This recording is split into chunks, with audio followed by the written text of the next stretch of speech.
Tuesday, February 28, huling araw ho ng Pebrero. Kumusta ho kayo mga kabalen, mga karihyon? Naway nasa mabuti ho kayong kalagayan at alam niyo naman, nakita ko sa Facebook yung ilang mga meme, ha? Yung January daw, parang usad pagong pagka bagal-bagal. Itong Pebrero, parang dumaan lang. Akalain mo, tapos na nga, ano? Oho, mga kabalen, kaya't sulitin ho natin ang mga araw, ano? Dahil nariyan po at biglang lumilipas, pagkabilis-bilis ho ng panahon ngayon.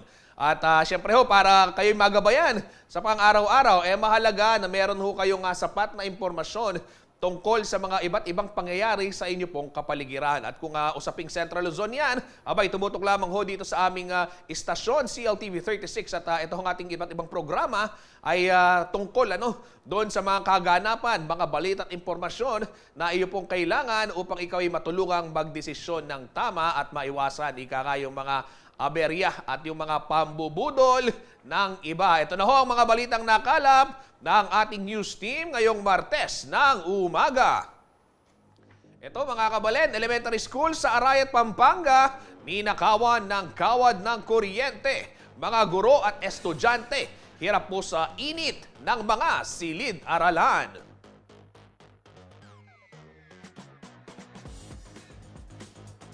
Industriya ng Sampaguita sa Pampanga, pinalalakas po ng pamahalaang panlalawigan.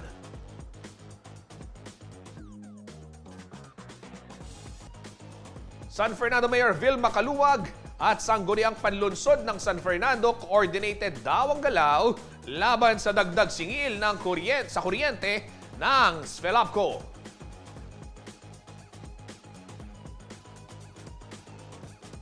Ilang mga tsuper ng jeep at operator sa Angeles City hindi raw sasali sa nakatakdang transport strike sa ika-6 ng Marso.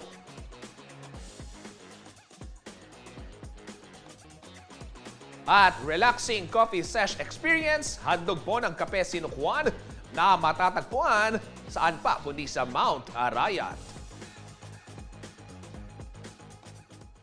Ito ho mga kabalen, synchronized at coordinated umano ang hakbang na ginagawa ho ng executive at ng sangguniang panlunsod ng San Fernando ukol ho sa issue ng dagdag singil sa kuryente ng Svelabco na nagsimula ho nitong Pebrero. Habang nilalakad daw ni Mayor Vilma Caluwag ang mga concerned agency gaya ho ng ERC o yung Energy Regulatory Commission, gayon din ho yung paglapit nito sa Kongreso at Senado, patuloy naman itong tinatalakay sa sangguniang panlunsod. Matatandaan na 2 beses hong nagsagawa ng legislative hearing ang City Council upang pagpaliwanagin ng Svelabco sa usapin ho ng price increase. Hindi raw dito natatapos ang hakbang na gagawin ng SP. May pinag-aaralan pa raw silang aksyon upang mapalakas ng puwersa ng city government kontra sa dagdag singil sa kuryente. Pakinggan ho natin ang ilang bahagi ng pahayag ni Councilor Aizel Macalino ng City of San Fernando, Pampanga. We know the power of the mayor, and the mayor as well knows the power of the Sanggunian. So we are on equal footing naman po na kung saan pag etong move niya, sasabihin niya sa amin, at etong move namin, sinasabi rin namin sa kanya. Hindi po hahayaan ng Sanggunian, panlunsod ng San Fernando, na may pinagsasamantalahan na Fernandino.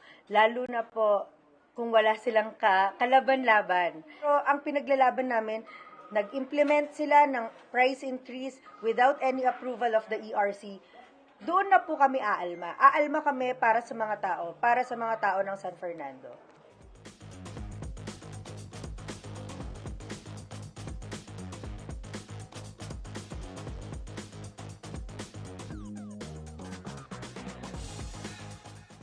Ito mga kabalen, sa ibang balita, wala hong kuryente ngayon sa Kupang Elementary School sa bayan huyan ng Arayat, Pampanga matapos nakawin ho yung mga kable sa paaralan.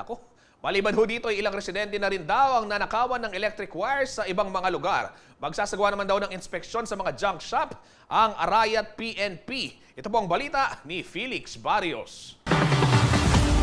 Madilim at maalinsangan, ganito ilarawan ng mga guro at estudyante ang kondisyon ng kanilang mga silid-aralan sa Kupang Elementary School sa Arayat, Pampanga. Ang dahilan ng kanilang kalbaryo, ninanakaw umano ang kawad ng kuryente sa mga silid-aralan ng eskwela. Kwento ng janitor na si Jerry Canlas, umaga ng February 26 nang makita niyang putol-putol ang mga kable sa paaralan.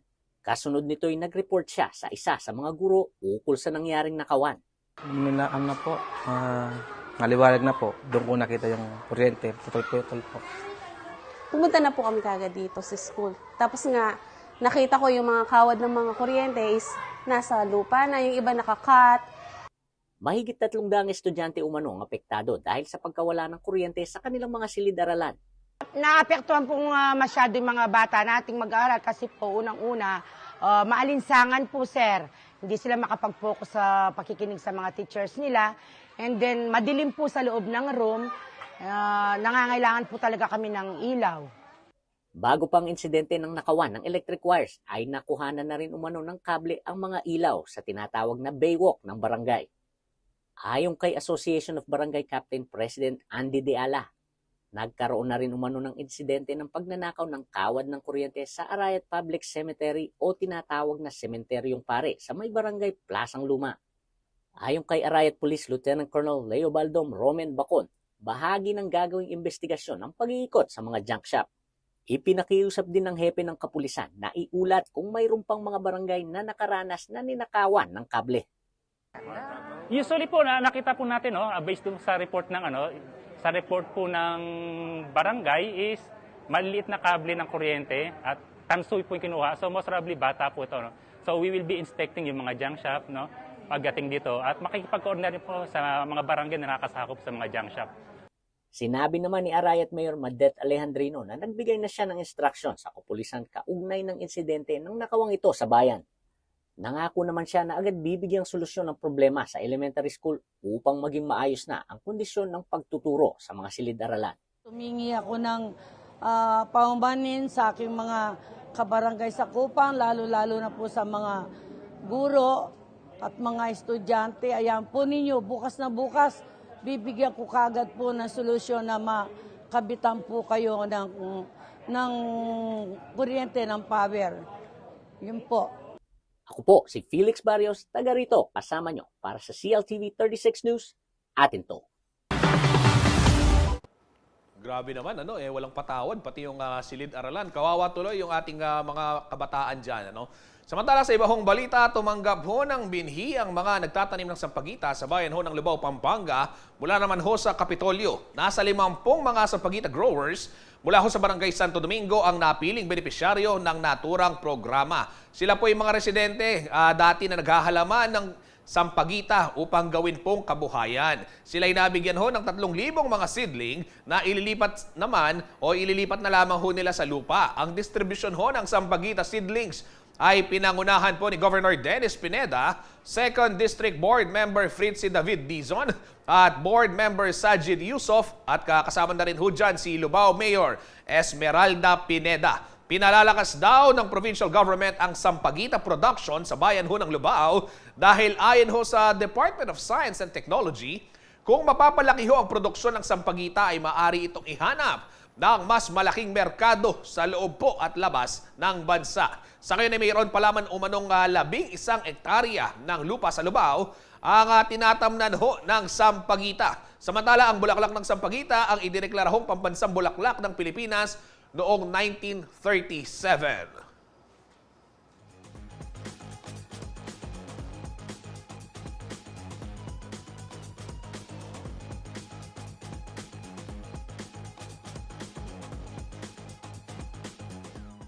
Ayan ho, isipin nyo, Akala ho natin na bigas, na masarap na bigas lamang yung nabibili natin sa Lubao, meron din po pala silang produktong sampagita na talaga naman pwedeng ipagmalaki ng Central Luzon, pwede pong ipagmalaki ng Pampanga. Manatili hong nakatutok para sa iba pang mga nangungunang balita ngayong araw.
Nagbabalik po ang CLTV 36 Balitaan. Sa puntong ito, bigyang daan muna natin ang ilang mga anunsyo kaugnay ng mga nakatakdang power interruption dito po sa Pampanga.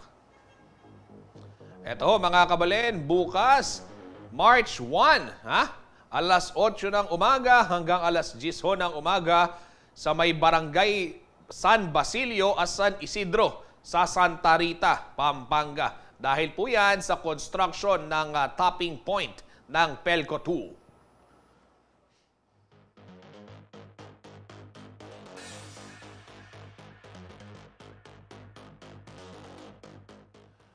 Sa puntong ito, makakasama naman ho natin si Kuyang Paulo G. Santos mula ho sa lungsod ng Angeles City kung saan kasama ho niya yung ilang mga miyembro ng mga tsuper o mga driver, jeepney drivers and operators association. Dahil alam niyo naman ho mga kabalen, mga kariyon, nagtakda ho ng isang malawakang strike ang ilang mga grupo ho ng nasa transport sector sa simula ho yan sa ika-6 ng Marso bilang pagpapakita raw ng kanilang pagtutol dito sa nakatakdangang PUV modernization o yung phase out na kung tawagin dahil hanggang January hanggang June na lamang mga kabalen itong prangkisa nitong mga individual franchise holders at para humalaman natin kung kasali ba itong mga ruta dyan sa Angeles City, particular na yung checkpoint Holy. Makakasama natin live si Kuyang Paulo G. Santos. Kuyang Paulo, kumusta? At ano yung sentimiento nitong ating mga kabalen, mga karehiyon na tsuper dito nga sa inilabas na memorandum ng LTFRB? Kuya Justin, kasalukuyan nga ay nagpupulong-pulong itong mga kasamahan natin na jeepney operators dito sa Bayanihan Park dito sa Barangay Balibago, Angeles City. Ito yung mga grupo ng JODA dito sa Angeles City. In-city itong mga to. Lahat ng kanilang mga pasahero ay nanggagaling naman dito sa Clark, dito sa ating economic zone. At kanilang napag-uusapan ngayon kung sila ba ay sasama dito sa nationwide strike. Pero sa kasalukuyan, Kuyang Justin, itong sentimiento ng higit 100 operator o individual operator dito sa Checkpoint Holy Angel ay sila nangangamba dahil dun sa 7 araw ay talagang krisis sa kanilang pamilya ito. Alamin natin mismo kay Kuyang Jojit Layog, ang presidente ng Angeles Jeepney Operators Association, kung sila ba ay makikiisa dito. Kuyang Jojit, live tayo sa CLTV News. Ayan, si Kuya Justin dito sa CLTV Balitaan. Kayo po ba ay sasama dito ho sa nationwide strike? Magandang po, Kuya Justin, Kuya Pao. Ang sentimiento po ng public transport dahil kami ay nabibilang sa mass transportation nationwide sa buong Pilipinas. Kung yun po ang paraan para pakinggan ng ating gobyerno ang mga sentimiento ng ating mga kasamang tsuper buong bansa, wala pong dahilan para hindi kami sumama sa ganitong proseso. Para lang kami ay mapakinggan ng ahensya ng LTFRB. Pero iginigit po namin lagi ang isang araw na hindi man namin paglabas ay malaking bagay na pong kawalan para sa aming pamilya. Sa mahigit na 240 franchiser dito sa ating asosasyon, sa 7 araw na hindi paglabas ay malaking dagok po para sa aming mga pamilya, sa aming mga anak na pinapaaral, sa mga mananakay na umaasa sa riding public papunta sa eskwelahan, trabaho. Alam po nating lahat na ang mass public transportation o PUJ ay backbone na po ng ekonomiya ng ating bansa. Bakit hindi po tayo gumawa ng isang pulisiya na kasama sa batas ang pagkonsulta sa mga public transport? Hindi yung ang ahensya ang siyang gagawa ng pulisiya at ibababa sa public transportation. Kumbaga, pag-isahin po natin yung mga pulisiya para wala ng counter-proposal sa mga partido. Sa katotohanan po na itong modernization program ng mga pamahalaan matagal na kong itinulak ito. Ang tanong ko sa inyo, bakit hindi kayo nakapag-consolidate? Yun nga po ang nagiging problema kung bakit hindi kami nakakapag-consolidate dahil yung pulisiya ay labag sa aming mga kalooban. Hindi nakaangkop sa aming hanap buhay. Dapat ang gawin ng ahensya ay isama kami sa konsultasyon sa programang ito para malaman ng ahensya kung ano yung dapat at hindi nararapat sa magiging polisiya nila. Darating ho ang June 30 at kayo ho ay hindi pa ho nakapag-consolidate. Ano ho ang inyong mga hakbangin? Yung Phase out na po ito kasi kayo nun. consolidation o consolidate ay hindi naman po namin yung bagay na yun. Hanggang doon na lang po kami sa June 30. May mga gobyerno po tayong naayon at umangkop sa mga kapwa namin tsuper kung ano yung dapat nilang gawin. Sa pagtataya ho ba ninyo, magkakaroon ng krisis sa transportasyon, particular na itong pinaglilingkuran ninyo kapag hindi ho kayo pumasada? Kakaroon po talaga ng krisis sa transportasyon. Lalo na po, ang ating mga riding public ay 80% dito lang po sila umaasa sa Mass Public Transportation o PUJ. Ngayon, Justin, isa lamang sila dito sa grupo ng ruta na tatakbo dito sa checkpoint. At sa mga paunang impormasyon na nakuha ng CLTV News team sa LTFRB, Kuyang Justin, ang binabanggit naman ni Attorney Jen Rodriguez, ang hearing officer 4 ng LTFRB Region 3, ay may paksyon daw dito sa kanilang ruta dahil hindi ina-absorb ng isa pang paksyon itong kanilang grupo na nakapag-consolidate na. So pakinggan naman natin Kuya Justin kung pwede nating ma-roll itong pahayag ni Attorney Jen Rodriguez. Actually, madali lang talaga ang consolidation. No, matagal lang dahil doon sa mga miyembro na hindi nagko-cooperate, hindi nagbibigay ng dokumento doon sa mga authorized representative nila na nag-a-appear dito sa LTFRB. For example, ang isang consolidation na walang kaabi-aberya. Sa first hearing pa na, kung masasubmit nila lahat ng documents, pwede na namin submitted for resolution na consolidated na sila. Ang nangyayari kasi, Paul, hindi makapagbigay. Ultimo ORCR, yung mga miyembrong sumali, hindi nila maibigay. Hindi ko rin alam kung bakit. Management agreement, hindi nila maibigay. So, doon siya nagtatagal yung proseso. Doon mismo sa mga aplikante. Paulo. Ayan, Kuya Justin, go ahead. Yan. Ako may katanungan lamang ako dahil nga binabanggit, parang ang lumalabas, ipinapasa yung bola dito sa ating mga kababayan na tsupera, dito sa mga hindi pa nakakapagpa-consolidate. Kaya nang binabanggit mo kanina, sinasabi parang may paksyon daw, etc. Pero paano na lamang kung talagang hindi nga magkakasundo, paano mo naman pagsasamahin sa isang kooperatiba yung mga iba't ibang individual na hindi naman talaga magkakasundo? Ano ba yung paraan na pwedeng gawin dyan? Alangan namang isang individual o isang kooperatiba lang, dalawang kooperatiba lang yung pupwede. Sila Kuyang Jojet ba may pinaplano na magbuo ng sarili? At kung meron, ano yung mga humahad lang? Alam natin, of course, kabilang dyan yung pagkalaki-laking gastos na kailangan din nilang ilabas para makabili ng modernized PUB. Tama ba, Kuyang Paulo? Tama ka dyan, Kuya Justin. At ang binabanggit dito ni Attorney Jan sa katanungan mo, Kuya Justin, ay yun nga daw ang pinakamahirap. Merong politika sa kada ruta. At ito namang solusyon dito, Kuya Justin, magkakaroon ng mediation process. Kasama yan dun sa Memorandum Circular number 2023-013. At dito sa issue, Kuya Justin, ng napipintong strike dahil nga maingay na panawagan nila na kung sakaling tigil pasada, magkakaroon talaga ng krisis sa transportasyon. Kaya magkakaroon pa daw sila ng serye ng meeting with the LTFRB main office kung paano yung magiging polisiya doon naman sa mediation process, Kuya Justin, na kung saan i-accommodate nila yung mga individual franchise owner na ayaw i-absorb nitong mga existing cooperative. At Kuya Justin, sige, pasagutin natin rin si Kuyang Jojit Layog dyan sa iyong katanungan. Sir, ano ho ba daw ang nagiging hadlang? Bakit nagkakaroon po kayo ng paksyon o hindi ho kayo sinasama ng kabilang kooperatiba? Ang mga sasabihin po dito at ang mga kasalukuyang problema ng bawat isa ay ilan lamang po ito sa mga iba-ibang problema o dapat ayusin. Unang-una, ang gastos sa pagpasok sa konsolidasyon. Pangalawa, yung diskriminasyon sa bawat isa. Yung gastos nga lang po namin sa pang-araw-araw ay kinukuha lang namin kung kailan kami papasada.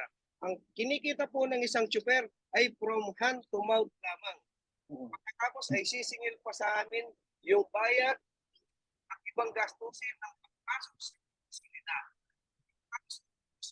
Ay another na payment na naman para doon sa phase 2 processing of modern jeepney. So hindi niyo ho kaya yun. Gaano ho ba kamahal ang sinasabi niyong mahal?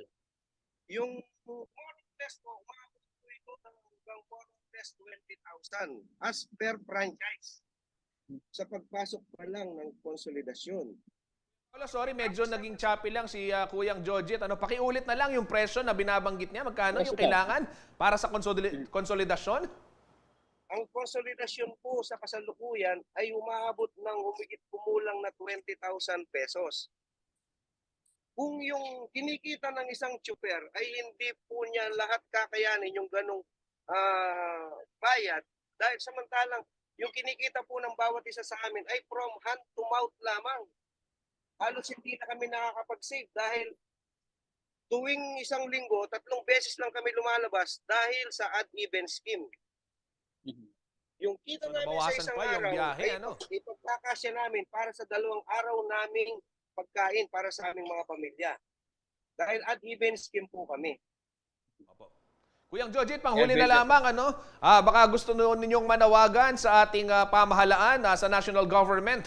Kayo po ay napapanood, nationwide via CLTV36 official Facebook page, ating YouTube platform, at maging sa Signal Channel 115. Ano ho yung gusto ninyong iparating sa pamunuan ho ng DOTR at syempre, maging kay Pangulong Marcos, kaugnay nga nitong sinasabing June 30 na phase out ng mga jeep na alam natin, gaya nga ho ng binabanggit niyo, ay marami ho kayong apektado. Opo, tama po yung Kuya Justin. Ano po, ang panawagan ko po sa ating ng public transportation nationwide ay lumakas. Nabitawan nyo ng hospital na i-rehabilitate na lamang inyong mga marapatit o mga PPG na ito. Dahil ito ang iconic image ng ating bansa. Ito ang mass public transportation sa kasalukuyan at sa dekada ng nagdaan. Kung iibahin ang ganitong klase ng sistema, dapat ay isalin nila kami sa mediation process na sinasabi nila.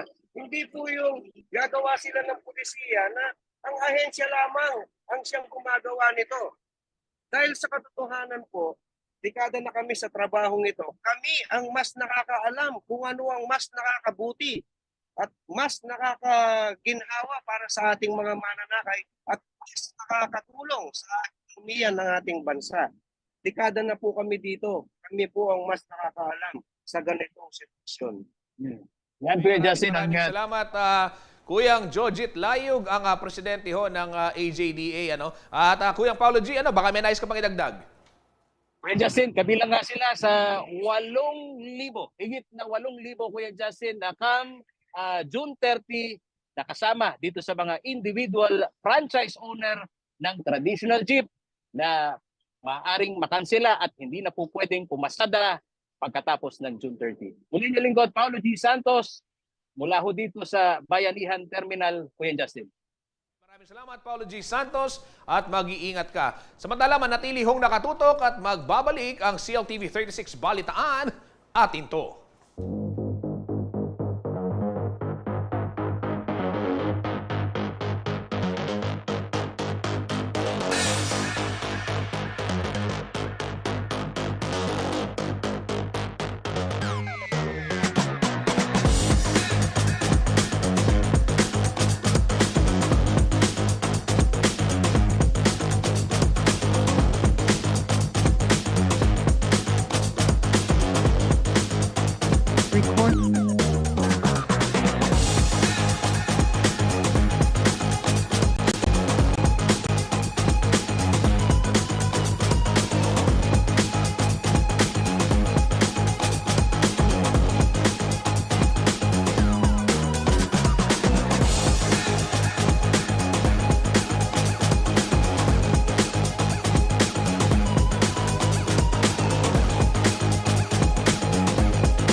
Nagbabalik po ang CLTV 36 Balitaan at bago tayo magpatuloy, batiin lang natin si Kuyang Cesar Montana nanonood sa ating programa. Ayan, maraming salamat Kuyang Cesar sa iyong walang sawang pagtutok dito sa CLTV 36 Balitaan. Sa puntohong ito, mga kabalen, mga karehiyon, silipin muna natin ang daloy ng trapiko sa ilang bahagi po ng North Luzon Expressway o NLEX. Mula ho yan sa kuha naman ng NLEX Corporation live ho ngayong alas 10:37 ng umaga. Etong sa pinakataas gawing kaliwa ng inyo pong mga screens, makikita ho ninyo dyan yung Balintawak Toll Plaza northbound. Yung nasa gitna naman ho ay yung ating Harbor Link. Yung sa may gawing kanan naman, pinakataas, ito ho yung Mindanao Avenue o yung Mindanao exit ng NLEX. Sa ibaba naman ho, gawing pinakakaliwa, Mexico. Yan, bahagi po ng Mexico, Pampanga, maluwag na maluwag ang daloy ng trapiko. Ito naman ho nasa ibaba, gitna, Bocaue, northbound. At yung sa pinakailalim, gawing kanan, ito ho'y may Kawayan southbound. Ayan ho mga kabalen At mag-iingat ho sa lahat ng mga babiyahe. Huwag kalimutang i-check ang inyong mga sasakyan. At syempre magbaon po ng disiplina sa kalsada para maiwasan ang aberya.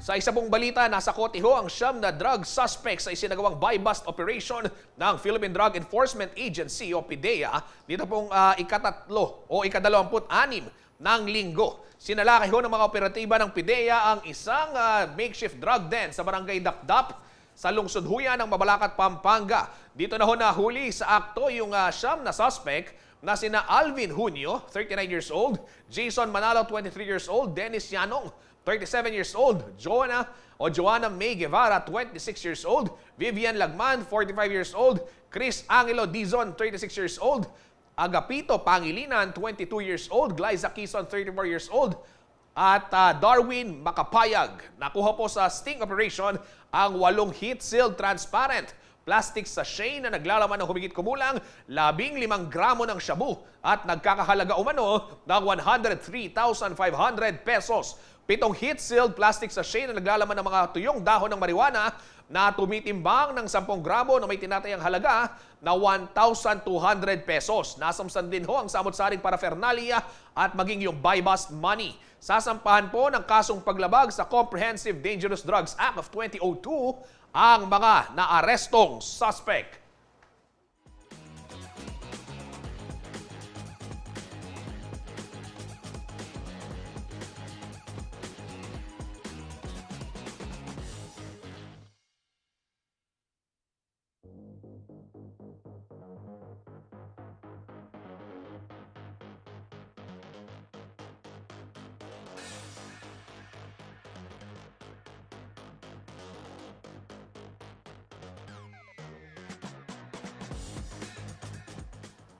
Samantala, nakauwi na ho sa Pilipinas nitong February 26, araw ho ng linggo, sa pamamagitan ng repatriation program ng pamahalaan ang 8 Pilipino na nabiktima ho ng online recruitment scam.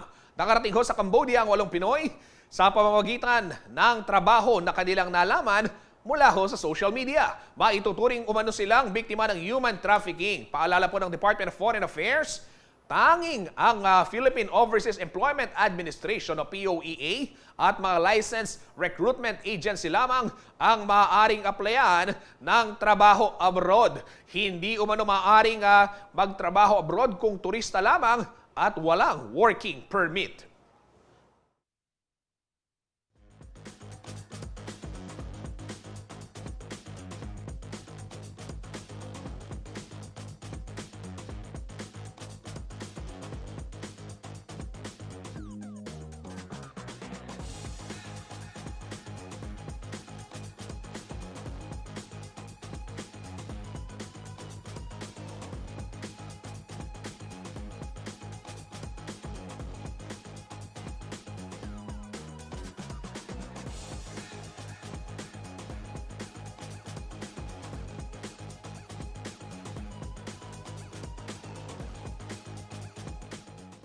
Kabalen, Karehiyon, sa iba pong balita, isinara na ho ng Philippine Statistics Authority o PSA dito lamang hong Huwebes, February 23, yung pong kanilang online registration portal para ho sa mga kumukuha nitong Philippine Identification System o PhilSys ID upang ganap na maipatupad ho yung walk-in registration sa buong bansa.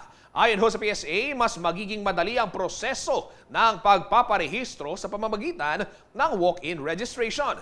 Kaya naman po sa mga nagnanais hong magparehistro, hindi na po kailangang mag-pre-register online via register.philsys.gov.ph at sa halip po ay kailangan personal na magtungo na sa mga registration center na itinalaga ho ng PSA, gaya ho ng mga malls, sports complex at maging mga munisipyo.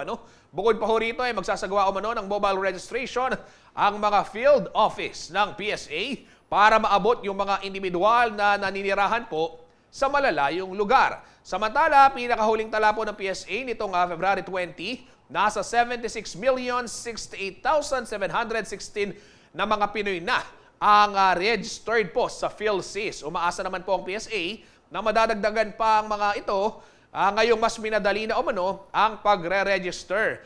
Kaya naman po hinihikayat pong lahat na magtungo sa registration centers sa inyo pong mga lugar, dala ho yung mga dokumentong kinakailangan upang mapabilang sa listahan ng mga nakapagparehistro.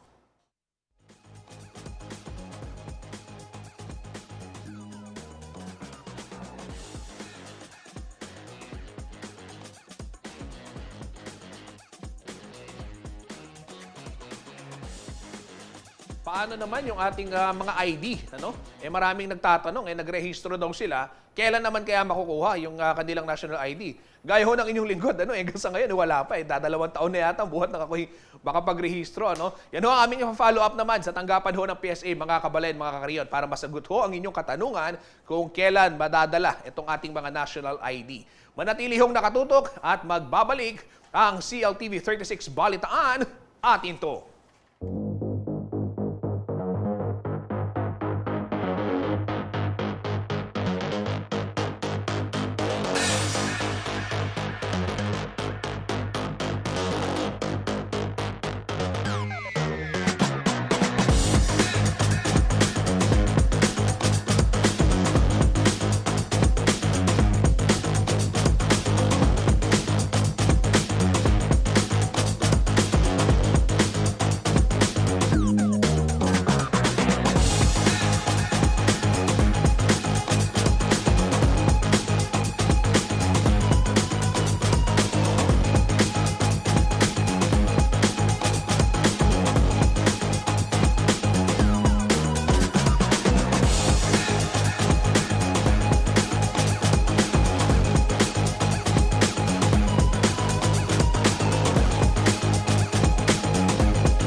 Nagbabalik po ang CLTV 36 Balitaan. Kabalen, nagsama-sama ho ang ilan sa mga ipinagmamalaking Kapampangan performing artist at group sa isa pong cultural concert na pinangunahan naman ng City Tourism and Investment Promotion Office ng San Fernando, Pampanga. Kaugnay ho ito ng selebrasyon ng National Arts Month sa syudad. Yan po ang balitang tinutukan ni JM De Jesus. Hindi nagpahuli ang syudad ng San Fernando sa pagdiriwang ng National Arts Month nitong Pebrero. Sabi nga, end with a bang. Kaya bago matapos ng buwan, ikinasa ng City Tourism and Investment Promotion Office ang isang culminating cultural concert nitong February 24 na ginawa sa Giant Lantern and Tourist Information Center. Ayon sa tourism officer ng siyudad ng San Fernando na si Ching Pangilinan, magandang pagkakataon ito lalo na't unti-unti nanunumbalik ang sigla ng sining at kultura matapos ang panahon ng pandemya. Maganda yung pagkakataon ngayon na makita kung paano bumabalik yung sigla ng turismo at ang suporta sa sining at kultura. Kanya meron tayong mga ganitong klase ng activity, no, cultural concert, kasama yung food and trade fair, no, kung saan meron tayong pagkakataon na makikita yung mga kababayan natin, mga bisita rin natin dito sa siyudad ng San Fernando. Present sa cultural concert ang iba't ibang mga artist na nakapag-perform na sa national and international scene tulad na lamang ni Elia Jane Tapnyo, Fevelin Bautista, Mark Joji Katakutan, Emer Bondok at Joanna Roman Garcia.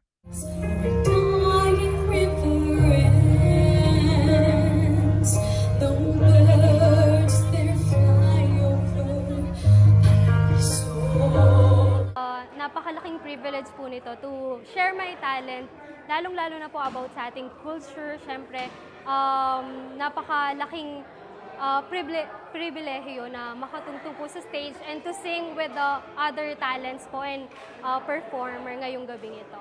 Nagpakitang gilas din sa konsyerto ang mga group performer mula sa Anak Bale-Baleyan, UA Coral, Plus Foundation, Salin Lahi Dance Troupe at PHS Performing Arts. Hindi lang pagsayaw at pagkantang nagbigay saya sa cultural concert, kundi naipamalas din ang ganda ng tugtugin mula sa iba't ibang mga katutubang musical instrument. Tulad na lamang ng tinatawag na angklong na hindi na kadalasan nakikita at naririnig.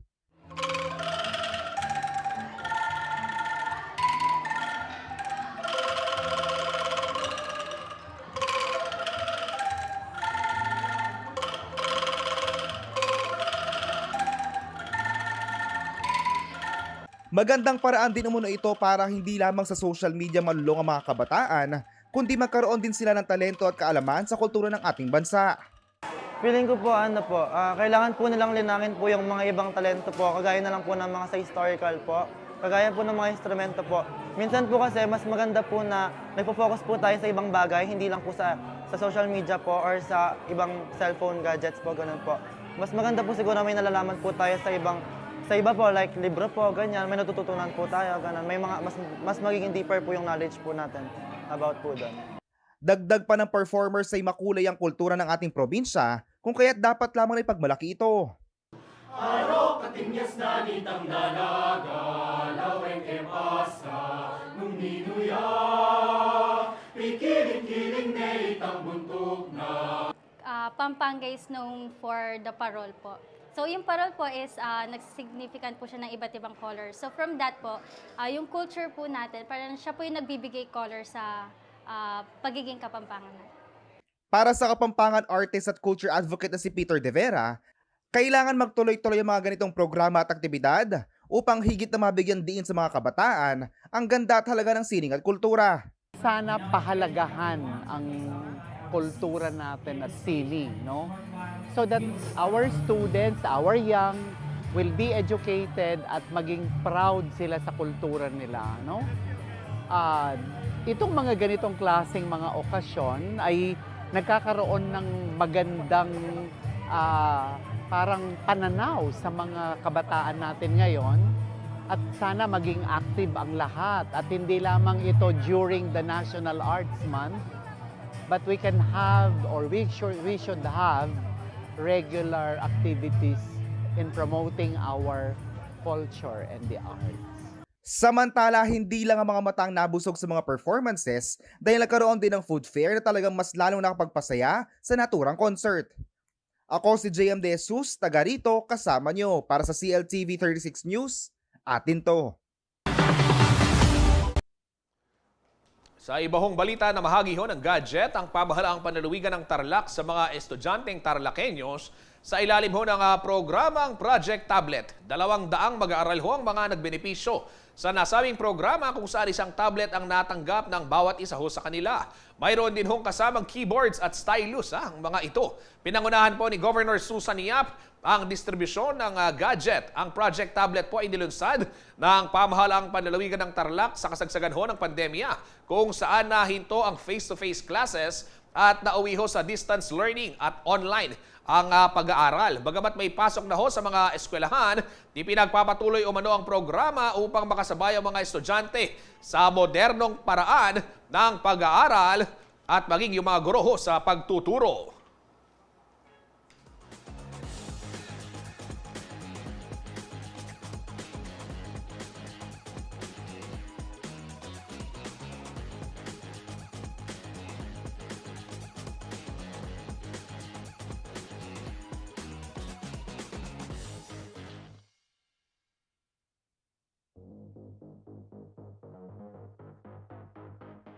Ito naman ho para sa mga kabalen at karehiyon natin na mahilig magkape. Kagaya ko, kung kayo ho'y naghahanap ng isang relaxing place sa gitna ho ng magandang tanawin, abay perfect ho para sa inyo yung Cafe Sinukwan na matatagpuan naman po sa Mount Arayat. Sa muling pagbubukas ho ng coffee shop ay mayroon itong dagdag amenities na pwede hong ma-enjoy ng mga bibisita. May inihanda rin pong pakulo ang Cafe Sinukwan ngayong paparating na Semana Santa. Kung ano-ano ang makikita riyan at ano-anong pagkain ang pwedeng matikman at syempre yung masarap na kape, abay makitrip, treat at gimmick tayo kay Liana Canilao.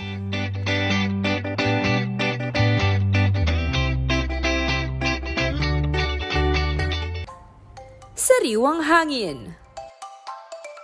Magandang tanawin. Ilan lamang ito sa dinarayo ng ating mga kababayan mula sa loob o labas man ng Central Luzon sa mystical mountain ng Pampanga, ang Mount Arayat. Perfect place ang nasabing bundok para sa hikers, campers at off-road bikers. But wait, there's more! Kung ikaw naman ay isang coffee lover na naghahanap ng kakaibang coffee session experience, may lugar din sa Mount Arayat para sa iyo. Walang iba kundi ang Cafe Sinukwan. Handog ng Cafe Sinukwan hindi lamang ang mga masarap na pagkain at aromatic na kape, kundi maging ang makapigil hininga at picturesque view. At dahil nandito na rin lang naman tayo sa Cafe Sinukwan, syempre subukan na natin ang iba't iba nilang activities dito kagaya na lamang nitong Tree Nest. Tara!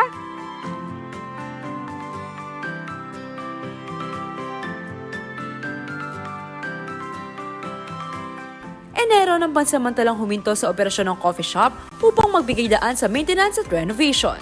At nito lamang February 24, muli na itong nagbukas sa publiko. And of course, offering improved and tastier food and drinks. So yung mga drinks natin ngayon and food, so nag-upgrade na sila. So yung mga kapampangan food natin, ina-uplift natin sila. Same din doon sa coffee natin, at saka yung mga drinks natin, nagkakaroon na tayo ng iba-ibang variants. Though of course yung specialty coffee, yan yung pinapromote natin para ma-push tayo dito sa, sa Pampanga, lalo na dito sa local. Kaya naman ang kapihan, dinarayo hindi lamang ng mga kabalen, kundi maging iba pang karatig bayan. Una-una syempre yung view, and then yung ambience, tsaka yung food. So, tinry namin pumasyal dito, okay naman siya. Tsaka yung, especially yung coffee nila, ang sarap. Tsaka yung potatoes and clubhouse, sarap naman. Tsaka yung view talaga, ma'am. Yun talaga pinasyal namin dito. Pero worth it naman siyang puntahan, lalo na pag nandito na yung sunrise and sunset yung pinaka magandang advantage niya. Tsaka yung yung mga kape nila, ganun, worth it din sila na i-discover, pati yung mga foods, ganun. Ideal din ang Cafe Sinukwan para sa mga nais mag-distress. Siguro po sa aming mga students, it was a tough week. And Cafe Sinukwan is magandang cafe kasi nga nature siya, hindi siya crowded tulad ng ibang cafe. And if you want to spend time with your friends, maganda dito kasi maganda, malaki. Nakakahinga ka. Mas relaxing. Yes, mas relaxing. Matapos mag-ikot-ikot at namnamin ang sariwang hangin at magandang tanawin dito sa Cafe Sinukwan, syempre hindi pwedeng hindi natin subukan ang masarap na pagkain. Ang ilan sa mga yan ay itong clubhouse, buffalo wings, at itong putin. At syempre ang mga masasarap na inumin. At para gawing mas exciting and memorable ang experience ng publiko sa Cafe Sinukwan, isang pasabog ang inihahanda nito sa parating na Semana Santa. So abangan nyo yung Camp Sinukwan this coming April. So magkakaroon tayo ng mga tents, magkakaroon tayo ng live band, magkakaroon tayo ng mga guests. So abangan nyo. Isama na ang family, friends o special someone at maging ang inyong fur babies dahil ang Cafe Sinukwan ay isang pet-friendly cafe. Para sa mga coffee at nature lovers dyan, bukas ang Kape Sinukuan mula Lunes hanggang Biyernes, 9 a.m. to 7 p.m. Tuwing Sabado at Linggo naman, 8 a.m. to 8 p.m. Dito lamang yan sa Baliti Arayat, Pampanga, ang pinaniniwala ang santuario ng Urban Goddess na si Mariang Sinukuan. Ako si Liana Canilao, taga rito, kasama niyo para sa CLTV 36 News, atin to.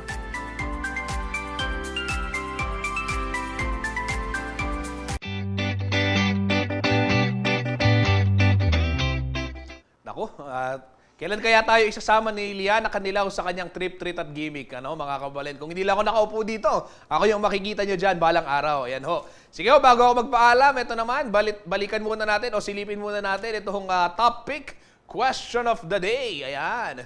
Nanong musika, ing burimong pakiramdaman, patse, mag-review ka. Ingkutang mag-review ka, kabalen. O yan, ana pong Claire Castaneda Payadiad. Manyama naman talaga yung makiramdam music, lalo na pag ma-inspire ka. Kaso, pag mag-review ka, dapat tahimik bagya. Bangkanita, makapag-review kang mabuti, di ba? Sabi na. O, yan po, sabi ni Claire Castaneda Payadiad. Oo nga naman, kung gusto ni ating Claire, tahimik. Ito, si Edna Dizon Chow, kantara na yung intro voice. Ano nga ba yung kanta ng intro voice? Panahon to ni Henry Wanda Pakatodumate ang component me. Kanita kabang manigaral ko. Intro voice. Anong kanta ng intro voice? Di na ako aasa pang muli. Aba, yan. Oo, kita mo. Magandang pakinggan yan. Mamaya papasample natin yan, ha. Kay ating Jenna, ba siya yung mag-host ng topic. Oo, magandang pakinggan yan. Sige, ano pa? Aba, ito si Jody. Ay, si Kuyang Jody nag-reply. Sabi niya, bala mo ata, kung mag-review kanita Iba talaga si Kuya Jody. Mga matatalino, hindi nagre-review. Nasa science class to si Kuya Jody, pero hindi nagre-review UP to, pero hindi nagre-review. Matindi, ha? Oo. Sige, meron pa ba? Silipin naman natin sino yung mga magiging bisita mamaya. Pero ako, ang inyong lingkod, pag nakikinig, ganyan, nagre-review, magandang makinig ng mga jazz music, yung mga tawag dito, mga classical music dahil daw nakakatulong 'yon para mas maging sharp ang inyong memory. Pero so far naman, it works for me. Ayan, sino ba yung magiging bisita mamaya sa top pick? Yan, makakasama natin si Christopherson Simbulan, ang top 9 ng Master Plumber Licensure Examination 2023. Ayan, si Kuyang Chris kaya, ano pinakinggan nung nagre-review? Ang galing top-notcher, mga kabalen. Napansin niyo yun? Lagi tayong merong binabalitang mga top-notcher dito sa Central Luzon. Sa mga lahat yata ng board exam, ito walang halong biro. Sa lahat po ng board exam, laging merong 1, 2, 3 na taga Central Luzon. Ayan, talaga kung pinagmamalaki namin kayo, pinagmamalaki kayo ng buong Central Luzon. At para mamaya, malaman natin yung kwento ni Kuyang Chris. Tutukan lamang po yung top pick. Mamayang alas 12 ng tanghali, kasama ho si ating Jenna Lombang Parungaw. At yan ho mga balitang nakalap ng CLTV 36 Balitaan. Para ho sa karagdagang detalye, maaari ho ninyong i-follow itong aming mga social media pages. Ito ang ating Facebook, Instagram, TikTok at maging YouTube at CLTV 36 Official. At yung ating Twitter naman at CLTV 36 and at CLTV News. Kabalen, pwede rin ho kayong bumisita sa ating website, CLTV36.tv. At syempre, nasaan ka man sa bansa, makakanood ka na ng CLTV via Signal Channel 115.